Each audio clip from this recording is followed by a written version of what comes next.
messieurs, bonsoir, ravi de vous retrouver pour ce nouveau numéro du journal de la CAN. Veillée d'armes dans la tanière, les Lions du Sénégal prêts à dompter les Fennecs pour assurer leur qualification pour les huitièmes de finale dans cette compétition, chose que le Nigeria et l'Égypte ont réussi aujourd'hui. Nous serons en duplex avec nos envoyés spéciaux au Caire qui ont assisté ce matin à la conférence de presse des deux entraîneurs Aliou Cissé et Djamel Belmadi. Je suis avec Talla Fall. Talla, bonsoir. Bonsoir cher Tidjane, bonsoir aux téléspectateurs de la TFM. Là aujourd'hui, c'était le démarrage de cette deuxième journée des compétitions, les deuxièmes matchs de poule.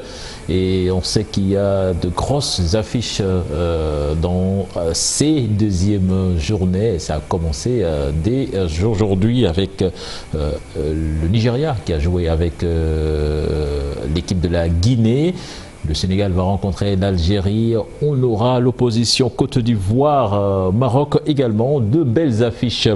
Mais on va démarrer avec le dernier match de la journée qui a opposé l'équipe d'Égypte à la RDC d'Égypte qui s'est qualifiée à l'issue de la victoire 2-0 des buts signés El Mohammadi et Mohamed Salah. Talla, une qualification attendue, l'Égypte qui s'impose 2-0, mais quand même les Pharaons n'ont pas maîtrisé ce match comme le score peut le laisser croire. Du tout, ils n'ont pas été convaincants non plus, ils ont assuré juste la qualification. Et je pense quand même que bon, là c'est dommage parce que c'est une RDC qui sort par la petite porte, parce que si on regarde bien sur l'ensemble du match, sur ce match-là, ils ont eu 11 tirs cadrés. 11 tirs cadrés. 2 poteaux minimum, voilà. Je pense. Et donc, du coup, franchement, je me dis que c'est une équipe qui avait au moins la possibilité de faire un bon résultat, au moins de pouvoir préserver ses chances, finir en bon troisième, comme tout le monde peut le prétendre. Parce qu'actuellement, il y en a beaucoup qui se disent que les meilleurs troisièmes... Je pense quand même si ça sera extrêmement difficile. Ah oui, oui, avec 2 matchs de défaite, donc c'est quasiment impossible actuellement. Bon, peut-être 3 points, avoir 3 points et finir parmi les meilleurs troisièmes. Donc, je pense que ça va être extrêmement difficile pour que cela arrive. Donc on peut penser que mais comme on disait, hein, cher Tidjane, c'est la fin d'un cycle. Aujourd'hui, je pense quand même que cette équipe-là a besoin d'être renouvelée, donc de fond en comble, parce qu'il n'y a plus rien à espérer sur cette canne-là. Maintenant, il va falloir retrousser les manches, aller retravailler à la base, parce que souvent, l'équipe de la RDC, c'est souvent basé sur l'équipe de TP Mazembe. Et jusqu'à présent, ça faisait de bons résultats. Mais bon, maintenant, on peut se dire quand même que bon, c'est une page qui se tourne. Et il va falloir regarder l'avenir avec d'autres garçons beaucoup plus motivés, beaucoup plus ambitieux. Ouais, en tout cas, c'est une équipe même qui a eu d'énormes difficultés pour se qualifier. Maintenant, qui est tout proche, vraiment proche de la sortie dans cette compétition, et c'est bien dommage puisque la RD Congo quand même souvent c'est une équipe qui amène beaucoup de saveur dans cette compétition. L'Égypte donc qui s'impose, Mo Salah buteur, lui je pense qu'il est enfin lancé. Oui, là il lance sa canne, donc c'est normal parce que c'est toute une nation qui l'attend actuellement, et donc il devait assurer au moins son statut de star, de vedette de l'équipe, et pour lui même ne serait-ce que pour la confiance, donc il se devait au moins de marquer un but pour se rassurer lui-même, sachant que bon, on l'attend, on attend, et donc l'essentiel a été fait. Donc pour lui, il a déjà marqué. En plus, un but magnifique. Magnifique, hein, qui s'est lui-même c'est du Salah. Voilà. C'est du Salah, voilà, c'est du Salah pur et dur. Et je pense quand même que bon, c'est mérité parce qu'il a joué le match qu'il fallait, il s'est beaucoup démarqué, fait des appels, il a cherché au moins le but. Et le but qu'on attendait de lui, il l'a eu. Donc ça rassure quelque part pour la suite des événements. Et en plus, on parle beaucoup de Salah, mais quand même, je pense qu'il a un excellent lieutenant, la personne de Trezeguet. Et je pense qu'il est en train de faire parler dans cette compétition. C'est normal, hein. Il y a une rivalité entre les deux, parce que l'autre aussi, il n'est pas maladroit non plus devant le but. Donc il a beaucoup d'adresse et beaucoup de finesse aussi.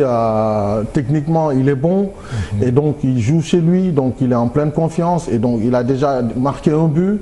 Et pour lui, c'est toujours bon déjà de gagner par 2-0, de faire des clean sheets, comme on dit, et de se rassurer pour la suite des événements.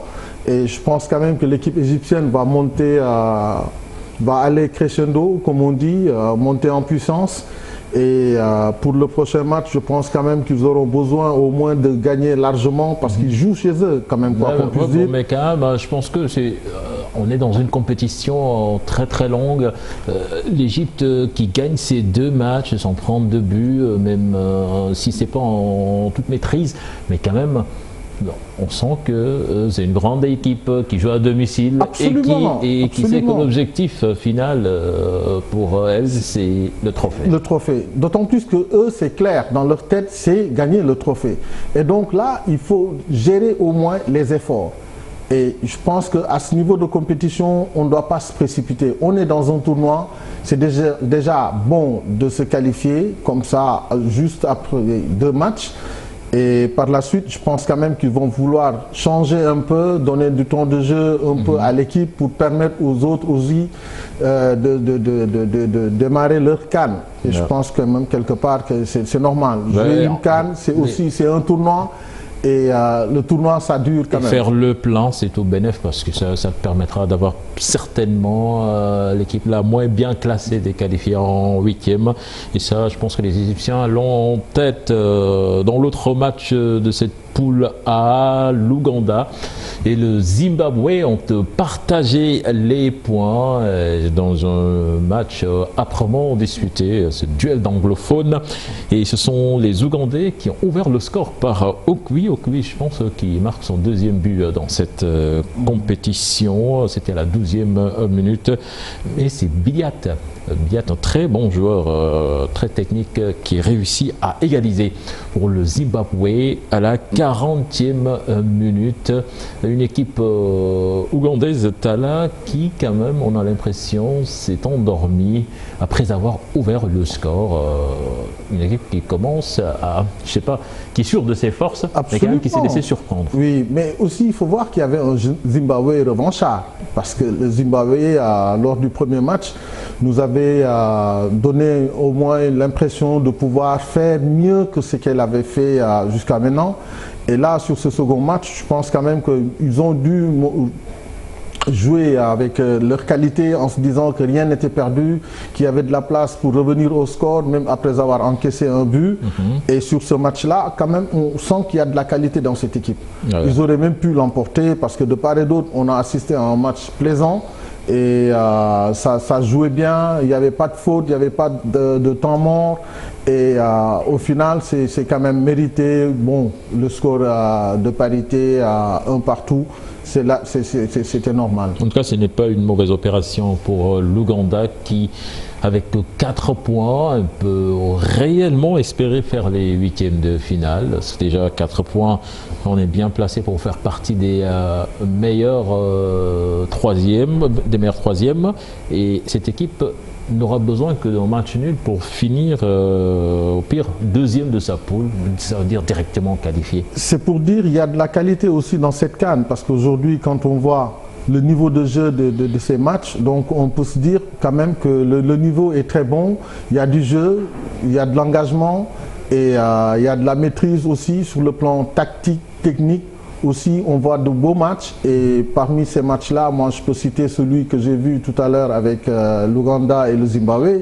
Vraiment, c'était un match plaisant. Il y avait tout ce qu'il fallait pour vraiment faire plaisir aux téléspectateurs. Un vrai match entre anglophones.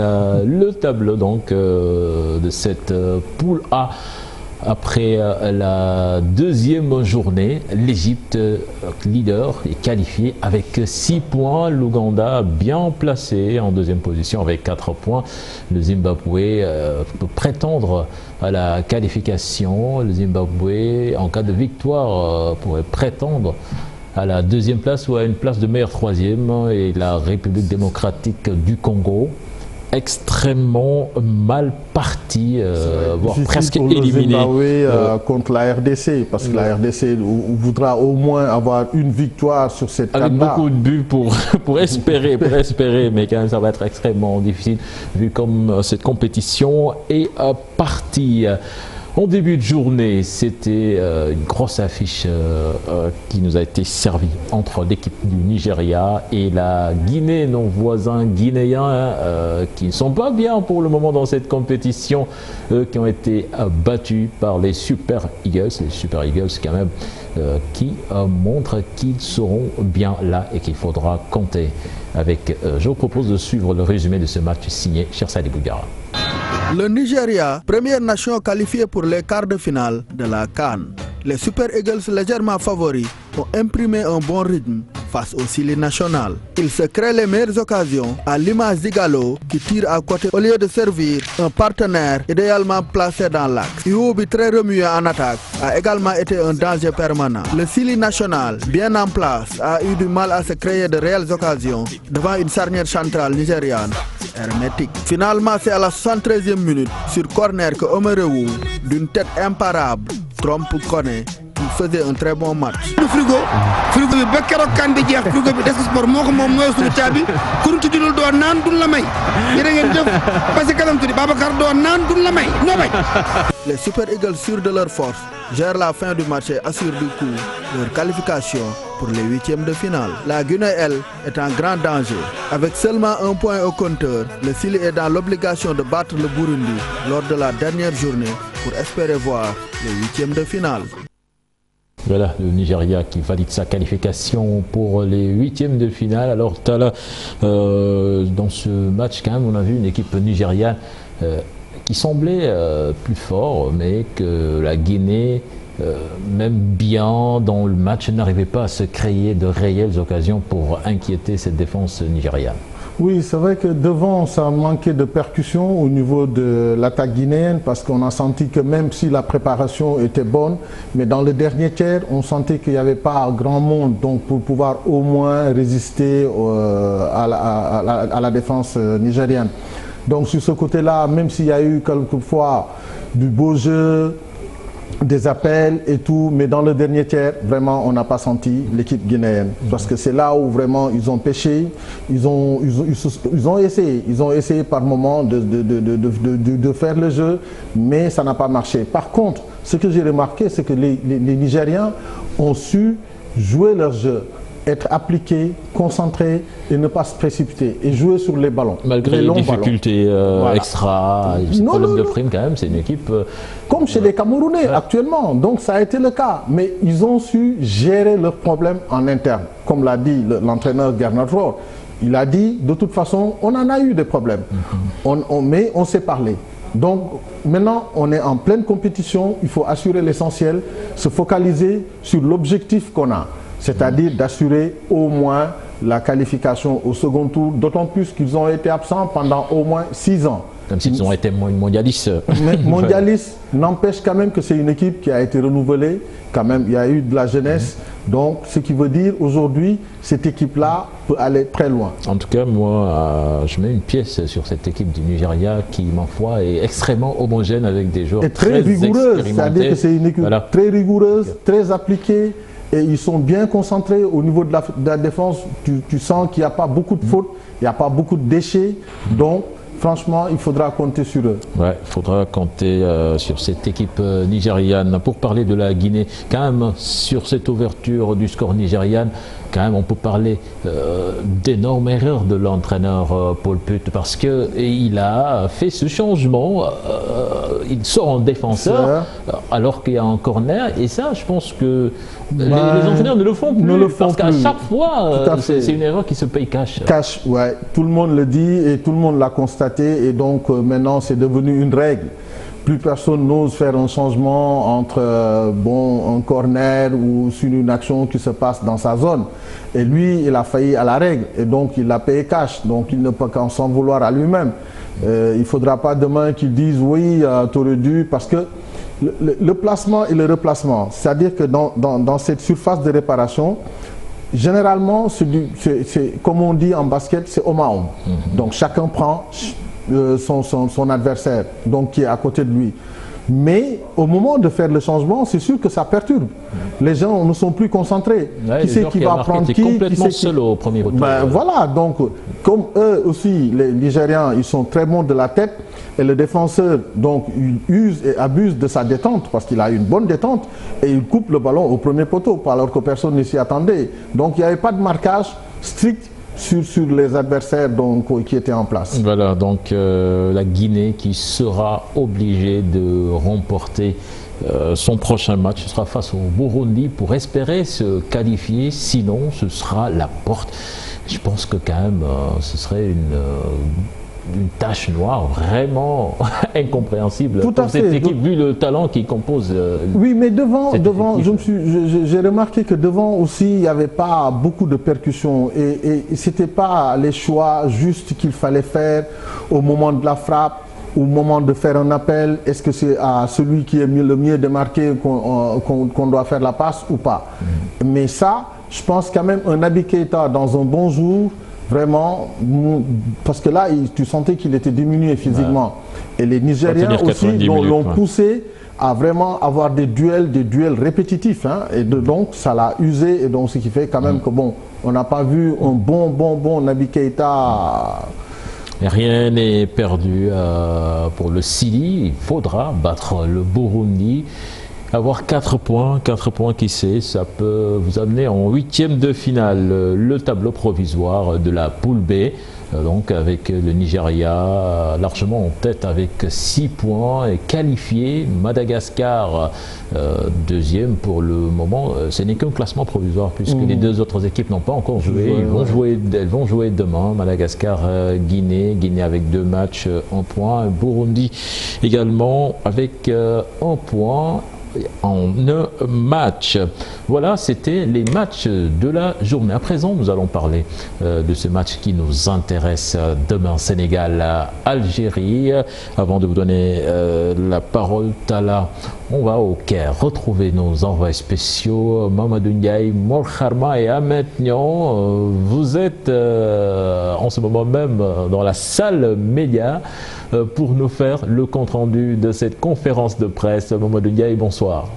Bonsoir, cher Tidiane. Sénégal-Algérie, le match est déjà lancé. Les sélectionneurs ont déjà effectué leur habituelle conférence de presse d'avant-match. C'était vraiment important pour les deux sélectionneurs, un match important pour Aliou Cissé, c'est un match de test pour les Lions du Sénégal. Et pour son homologue Jamel Belmadi, c'est un match important mais pas décisif. On peut écouter les deux sélectionneurs. Nos joueurs ont envie de faire plaisir au peuple sénégalais. Aujourd'hui, nous sommes conscients de notre force. Cette équipe du Sénégal est dotée d'individualités capables de faire la différence. Donc, ce qui nous importe, c'est pas avoir une obsession sur ce statut-là de favori, mais plutôt nous battre pour gagner ces coupes-là et l'amener à notre fauteuil, à notre rythme. C'est ce qui nous intéresse. Les générations se suivent et ne se ressemblent pas. La génération de Sénégal 2019 est différente des autres générations. Je pense qu'ils sont jeunes, ils ne savent pas ce qui s'est passé dans les années 70. Ce sont des garçons qui sont nés des années 90. Donc, je le dis, le Sénégal aujourd'hui est doté d'énormes individualités. Aujourd'hui, la seule chose qui nous intéresse, c'est d'aborder cette rencontre avec beaucoup de lucidité et beaucoup de concentration. Voilà, donc, c'est ce que nous allons faire. Et nous sommes le Sénégal. Voilà, donc que le meilleur gagne.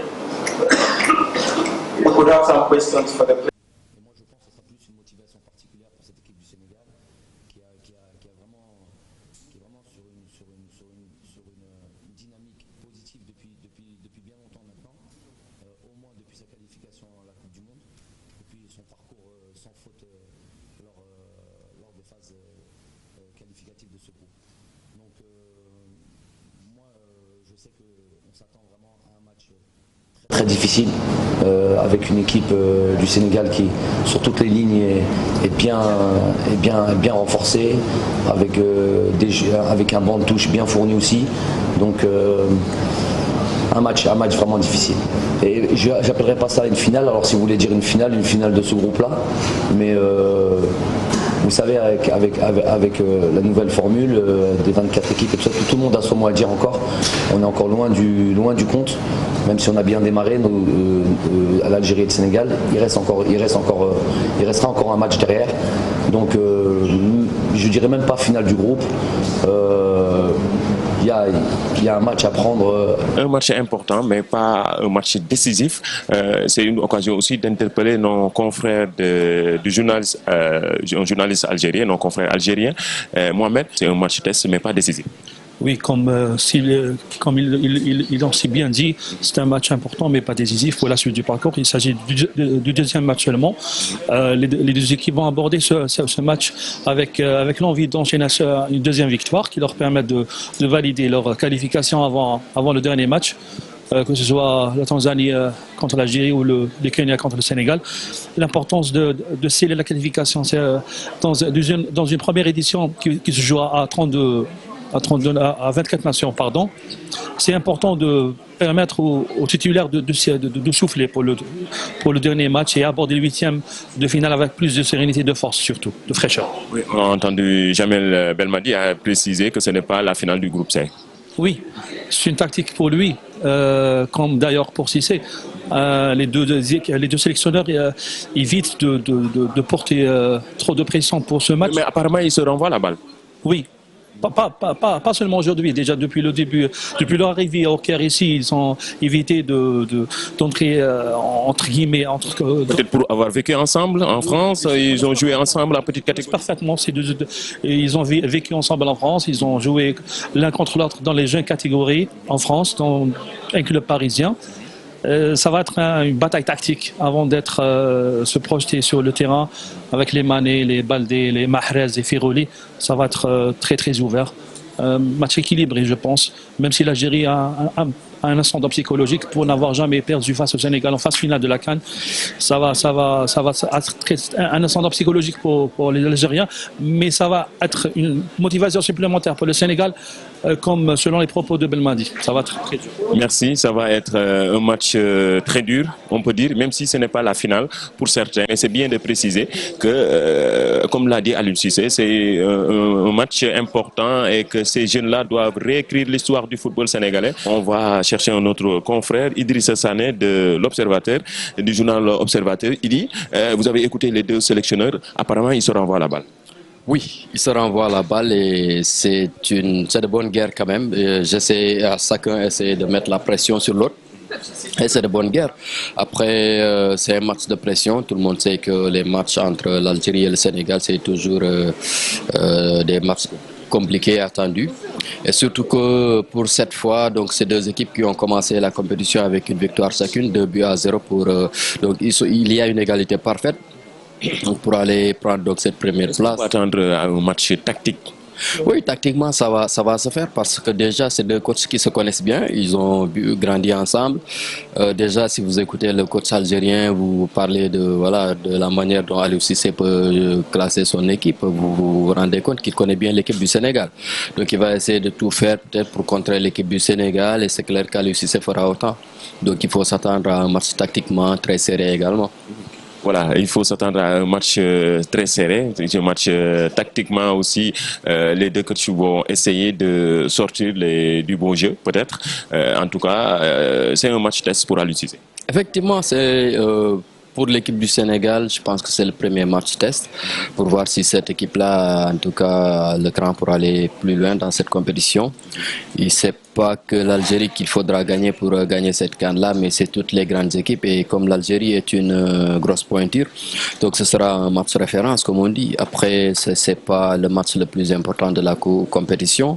C'est juste un match qu'il faut gagner peut-être pour assurer déjà la qualification et assurer par la même occasion la confiance totale pour la suite de la compétition. Ouais. Effectivement, gagner ce match, décrocher les 3 points pour la suite de la compétition. Merci beaucoup Idrissa Sané, merci beaucoup Cheikh Tidiane Diao, merci aux téléspectateurs. Rendez-vous peut-être demain, Inch'Allah. Donc juste pour rappeler que le Sénégal joue demain ici au stade du 30 juin de Caire à partir de 19h heure locale, 17h à Dakar. Merci à vous, Mamadou Ndiaye.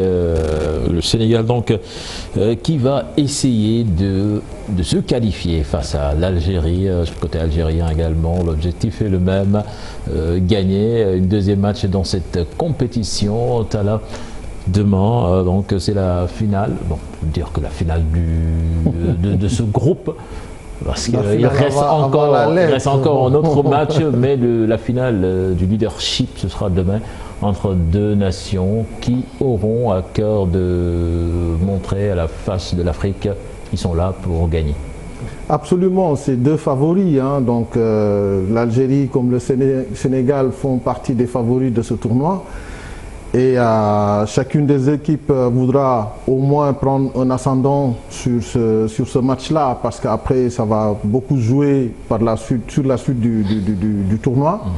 Et le Sénégal, je crois, se doit demain au moins de gagner ce match. Parce que, quel que soit Alpha, par rapport à l'équipe qu'on a, même si en face, hein, il y a une très belle équipe algérienne. Non, la victoire, est-ce que la victoire est une obligation? Ne serait-ce que pour se qualifier et se rassurer pour la suite du tournoi. Parce que des grandes équipes, il y en aura sur notre route.